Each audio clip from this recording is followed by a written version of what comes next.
Jangan geleng-geleng aja sedekah. Ustadz nih. Oh, udah orang sini mah ahli sedekah, alhamdulillah. Ibu-ibu, ada yang belum pergi ke tanah suci tadi ada? Ada. Sementara kemari pakai cincin nih.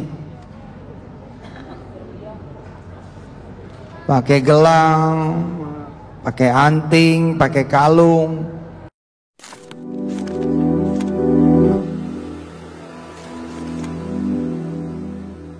Assalamualaikum warahmatullahi wabarakatuh. Welcome back to my channel Cekibli. Ya teman-teman, kita masih update mengenai investasi batubara. Nah, saya mengcompare ya antara video Yusuf Mansur yang sedang stand up komedi atau ceramah atau apalah. Intinya dia berbicara di depan jamaah ya. Nah, kali ini saya mencoba memberikan gambaran bagaimana situasi pada saat investasi itu sebelum atau sesudah investasi itu ditawarkan dan sekarang mengenai tentang gugatannya.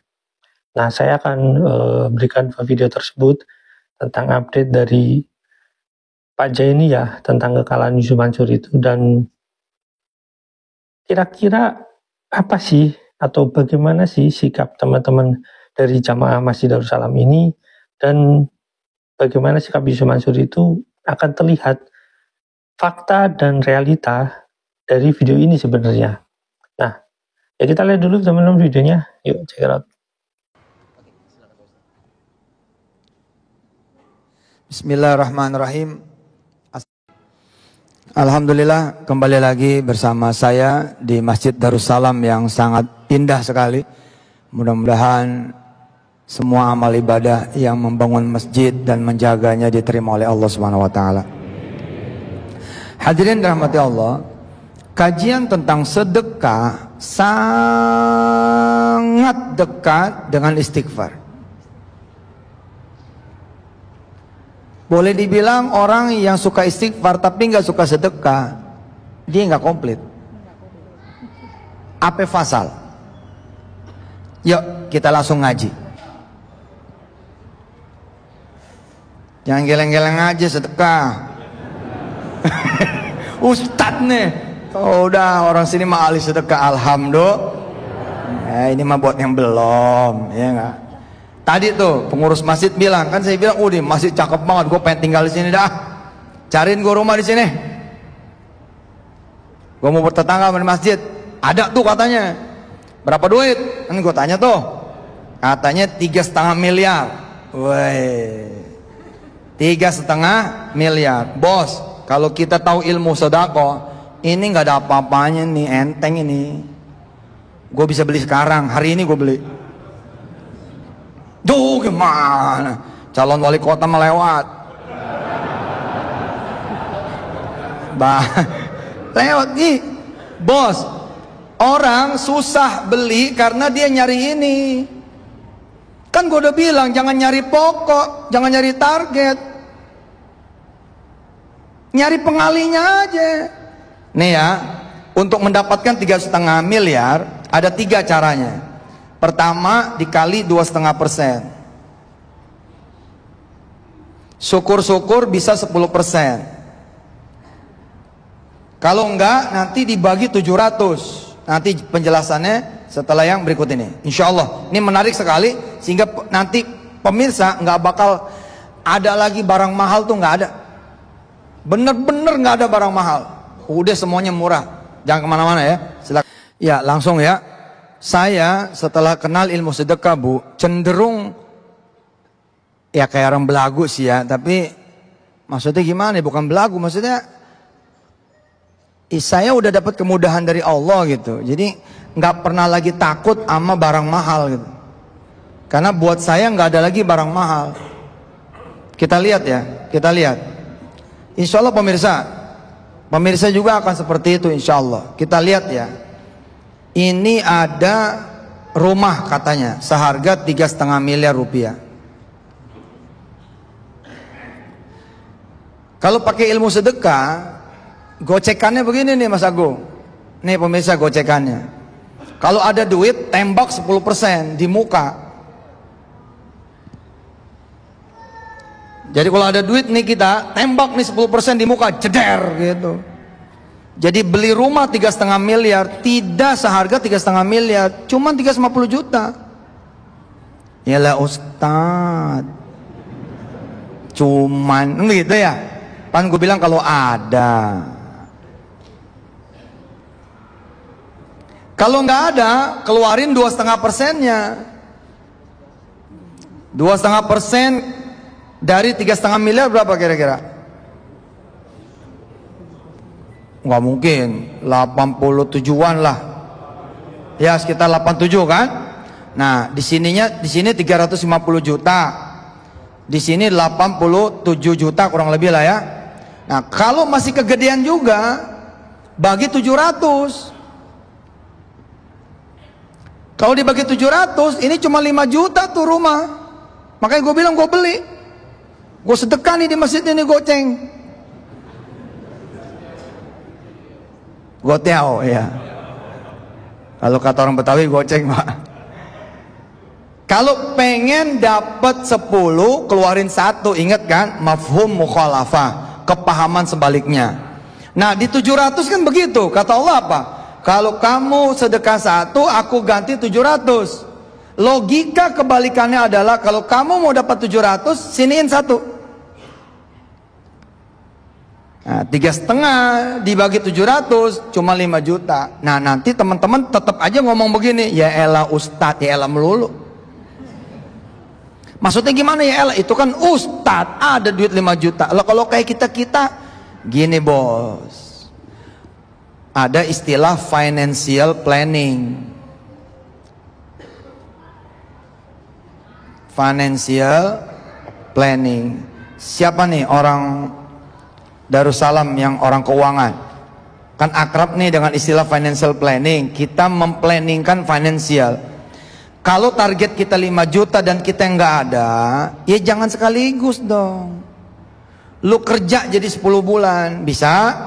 Kalau 10 bulan bisa, itu sama dengan kita sedekah 500.000 nih per bulan. Oke? 500.000 per bulan kita sedekah tuh, jadi buat beli rumah tuh nih gope, deng, jalan.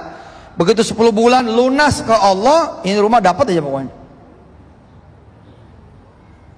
Nggak meleset nih begini ini, nggak ada melesetnya. Syarat dan ketentuan berlaku. Kalau meleset enggak, tapi kalau syarat dan ketentuan iya dong. Lu lagi dalam pengawasan Allah nih. Di tengah-tengah ini lu berzina, ya gagal Pak. Di tengah-tengah ini lu nipu orang, ya gagal Pak. Di tengah-tengah ini ibu kemudian ya mengumbar aib keluarga, ya gagal Bu. Jangan, dijaga dong. Wasna'il fulka bi'ayunina wa wahyina. Begitu kira-kira dalam surat Nuh, di dalam cerita tentang Nabi Nuh. Nuh, buatlah kapal bahtera itu dengan pengawasan kami dan wahyu kami. Nah, jadi selama kemudian kita bersedekah, jadi jangan nyicil buat pokok gitu loh. Nah, dengan cara begini Bu, umroh murah Bu. Ayo, dengan cara begini umroh murah. Tapi pakai financial planning. Kita kan nggak pakai financial planning. Udah tahu tiap lebaran itu kita pulang kampung, beli tiket, harusnya pakai financial planning. 5 tiket pesawat kelas bisnis 3 juta, berarti 15 juta kan tuh, ya enggak? Buat tentengannya ada 10 juta, 25 juta. Terus buat lebarannya kita 10 juta, 35. Nah 35 ini kan masih setahun nih. Setahun loh Anda punya kesempatan sedekah setahun. 35 kali tuh 10%, berarti kan cuma 3,5. Kalau nggak ada, kali 2,5. 2,5 berapa tuh kalau 35? Saya biasanya triliun Pak, jadi ngitung yang juta nih agak-agak gimana gitu. Udah selek otaknya. Ya, atau dibagi 700, kecil nih Pak, kecil. Tapi kan kita enggak, kita ingat sedekahnya entar. Udah di ujung-ujung baru ingat sedekah. Pakai financial planning, keren loh Pak. Siapa yang belum pernah ke Tanah Suci? Yang belum pernah ke Tanah Suci sama sekali.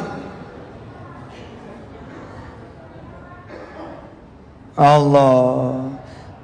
Umroh tuh taruhlah umroh 30 juta Pak. Umroh 30 juta. 10%-nya kan 3 juta. Mulailah perjalanan, jangan nabung 30. Putus asa kita.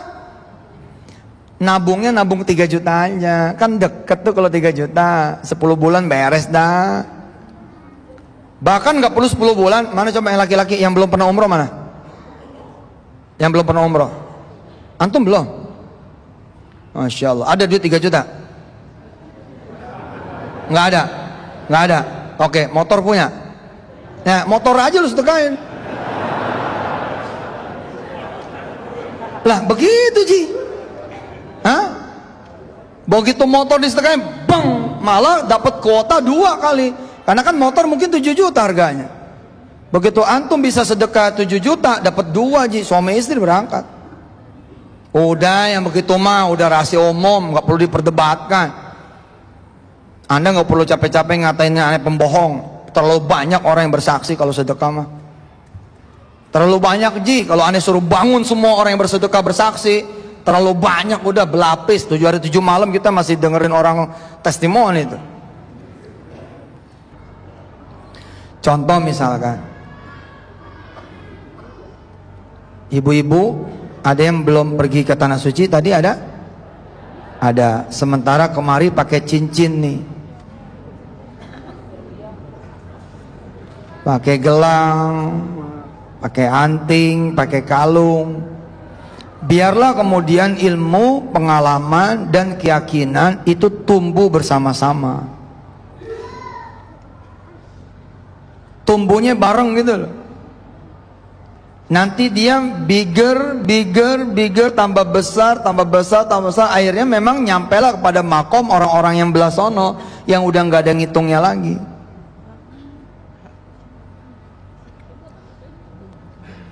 Tes, copot cincinnya, bismillahirrahmanirrahim, cium dah tuh untuk pertama kalinya lagi nih, untuk terakhir kalinya gitu, cium nih, misah lo ya, gitu. Bertahun-tahun lu sama gua nih, ya.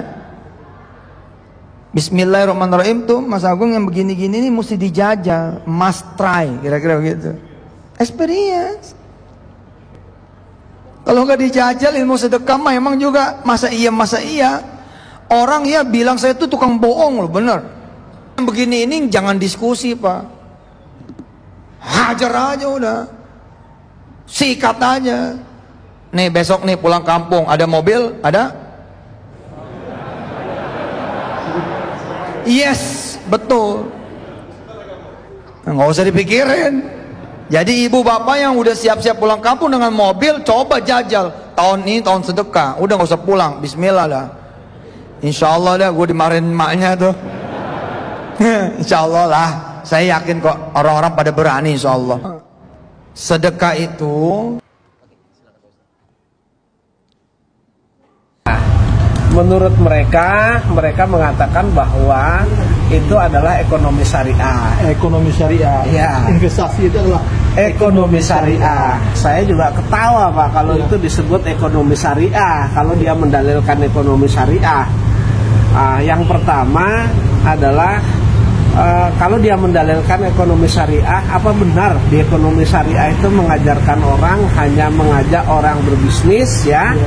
Kemudian setelah menerima uangnya, kemudian tidak mengembalikan dan tidak memberikan hak-hak orang yang sudah diperjanjikan. Ini kan kalau ekonomi syariah seharusnya kan lebih amanah menerima uang umat ini kan, begitu ya.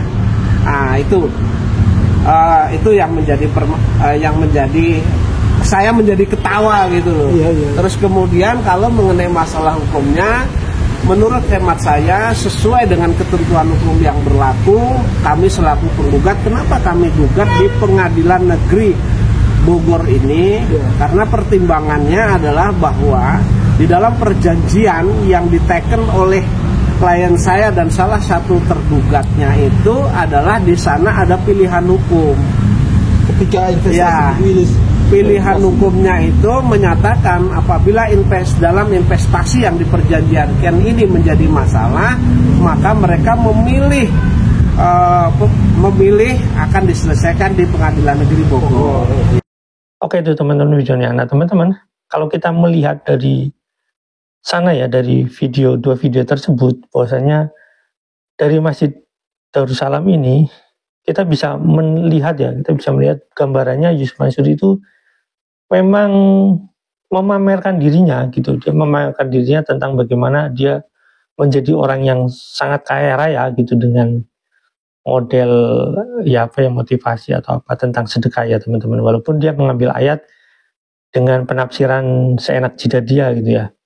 Nah kalau kita melihat dari sana dia tidak biasa menghitung uang receh lagi gitu ya, atau dia intinya dia membanggakan dirinya tentang bagaimana dia menjadi sangat kaya raya itu pada saat itu ya teman-teman. Walaupun dia belum kaya raya pada saat itu, walaupun kaya rayanya juga dipertanyakan, dan dengan segala apa ya, bujuk rayu dia untuk sedekah, tujuan utamanya ya kita bisa bertanya gitu, tujuan utama Yusuf Mansur itu kalau misalnya kita lihat dari cara Yusuf Mansur mengumpulkan sedekah, dia bisa bilang bahwasanya kapan dia ngambil uang sedekahnya, ya dia nggak ngambil, tapi panitianya yang bawa gitu ya. Itu kita bisa lihat dari beberapa video yang saya tampilkan gitu ya. Itu kan kita lihat bahwasanya bagaimana Yusuf Mansur itu menggelar sorban atau sajadah atau apalah intinya untuk ngumpulin uang. Nah, yang paling penting di sini teman-teman, Masjid Darussalam ini salah satu masjid yang megah, dan kalau saya bertemu dengan jamaah Masjid Darussalam itu jujur saja kita melihat mereka ini bukan jamaah yang kelas teri, maksudnya bukan jamaah yang kalau ngasih sedekah itu 10.000, 20.000, enggak. Itu rata-rata mereka ngasih uang itu 50.000, 100.000. Dan saya pernah Jumatan di sana, sekali ngantongin uang Jumatan atau sekali mengumpulkan uang Jumatan sedekahnya ya dari jamaah itu bisa puluhan juta sampai ratusan juta satu kali Jumatan ya teman-teman. Saya sebenarnya ada videonya dan saya ada pembukuan papan pembukanya saya videokan, tapi ya itu kan nggak berkaitan ya. Dan intinya kalau saja untuk satu Jumatan saja panitia ini bisa mengumpulkan, panitia di sini maksudnya ya pengelola masjidnya ya, itu bisa mengumpulkan sampai ratusan juta, apalagi kalau misalkan itu ada acara-acara besar gitu ya, apalagi acara besarnya itu urusannya tentang sedekah. Nah, Yusuf Mansur kan sering bilang bahwasanya dia nggak berbicara sedekah gitu ya kalau di beberapa acara, tapi sebenarnya dia nggak berbicara sedekah ya baru-baru ini. Ya sebelumnya ya pasti bicara sedekah gitu, karena setelah kita kritik dia udah nggak laku, dia nyari jamaah yang mau sedekah gimana gitu. Sementara video-video yang beredar sudah mengungkapkan bahwasanya ya dia sebenarnya perilakunya atau sifatnya nggak kayak gitu ya. Nah, kembali ke masalah investasinya teman-teman. Jadi kalau kita melihat dari kasus tersebut atau dengan video tersebut, bahwasanya kita melihat Yusuf Mansur itu sering datang ke masjid-masjid, dan targetnya kalau masjid-masjid yang besar itu, walaupun Yusuf Mansur semua didatangi, terutama acara-acara besar gitu ya, acara-acara panggung atau acara-acara di masjid-masjid besar ya didatangi, apalagi kalau yang undang si panitia yang undangnya itu ya sebagai pendiri masjid, dia itu sangat-sangat senang gitu. Dan seringkali Yusuf Mansur itu diundang sama bupati atau wali kota gitu ya teman-teman. Dan itu biasanya acara-acara besar ya. Nah, kalau tanpa acara dari bupati atau tanpa acara dari wali kota, mungkin di Masjid Darussalam itu adalah salah satu acara yang kemungkinan besar itu sedekahnya sangat banyak ya teman-teman. Saya dapat informasi dari teman yang Masjid Jamaah Darussalam itu, ketika Yusuf Mansur datang itu, Yusuf Mansur dapatnya miliaran satu kali itu miliaran. Kenapa? Karena ada juga orang yang menyumbangkan mobil ya teman-teman, mobil dengan BPKB-nya teman-teman. Nah, kalau kita melihat dari situ saja, jika ada 250 orang yang menggugat Yusuf Mansur nantinya ya teman-teman, dan sekarang 250 orang itu ya sedang menunggu kepastian dari putusan Mahkamah Agung tentang kasus investasi bodong yang dilakukan Yusuf Mansur. Kenapa saya katakan bodong? Karena ya sampai sekarang nggak ada wujudnya gitu ya. Duitnya ditarik, nggak ada wujudnya.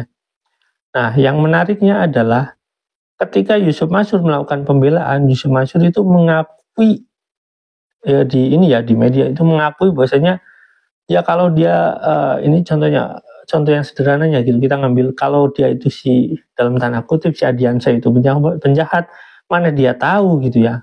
Nah, di sisi lain di pengadilan itu Yusuf Mansur tidak mengakui keterlibatan dia atau dia masuk dalam susunan kepengurusan atau ya kalau di sini mungkin kayak orang yang ada dalam perusahaan itu kayak misalkan komisaris gitu Yusuf Mansur ya, atau direksinya. Tapi kalau di sini kan komisaris ya, jadi sebagai pengawasnya.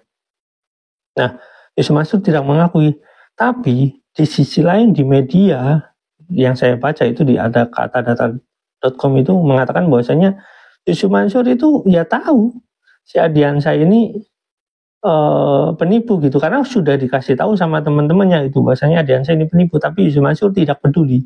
Jadi kalau kita melihat ya dalam rangka kita berpikir dengan cermat bahwasanya Yusuf Mansur tahu perilaku Ardiansyah seperti itu, tapi dia nekat. Ada satu kemungkinan dan dua kemungkinan atau tiga kemungkinan. Ya, misalkan satu kemungkinan utamanya adalah Yusuf Mansur pada saat itu sudah hutang banyak sekali. Terbukti ya 23 miliar uang dari daun itu mengibaratkan hutang Yusuf Mansur yang jumlahnya miliaran, 23 miliar itu. Jadi ya sangat banyak hutangnya. Pantas saja ketika ada oknum semacam Ardiansyah ini klop gitu ya. Jadi antara Ardiansyah dan Yusuf Mansur itu klop.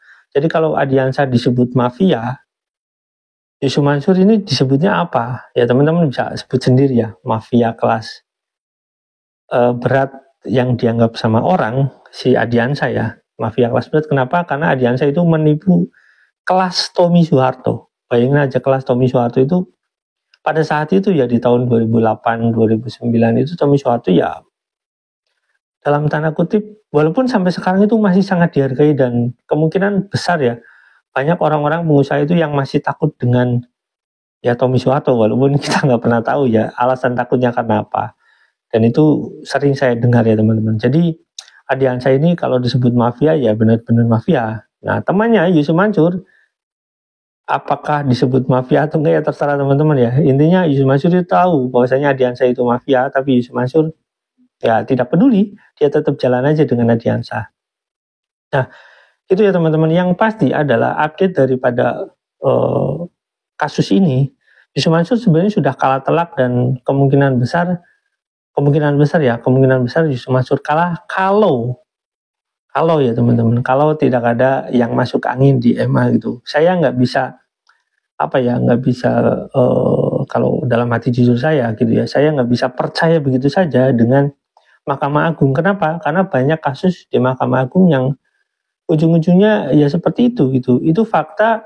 Kita melihat ya adanya kasus tertangkapnya ya salah satu mantan petinggi Mahkamah Agung itu ya, itu sangat meyakinkan. Dan saya yakin kalau misalkan ditelusuri dengan baik, ini Kejaksaan Agung menelusuri dengan baik, kemungkinan besar ada banyak sekali oknum yang terlibat di sana.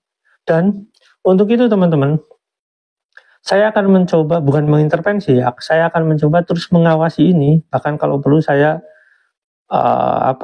mungkin semacam mendatangi gitu ya, atau memberikan surat kepada Mahkamah Agung, atau memberikan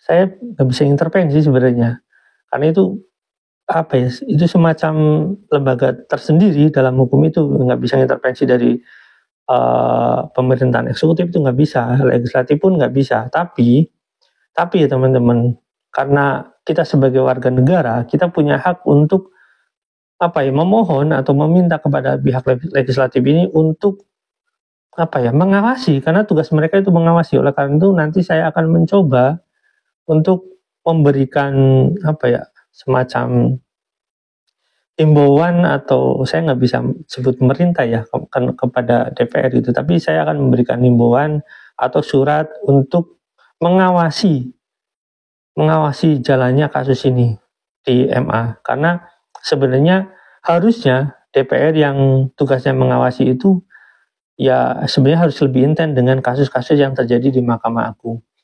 Oke teman-teman, sampai sini jangan lupa like, subscribe, dan komen. Jangan lupa juga share. Wassalamualaikum warahmatullahi wabarakatuh. Bye.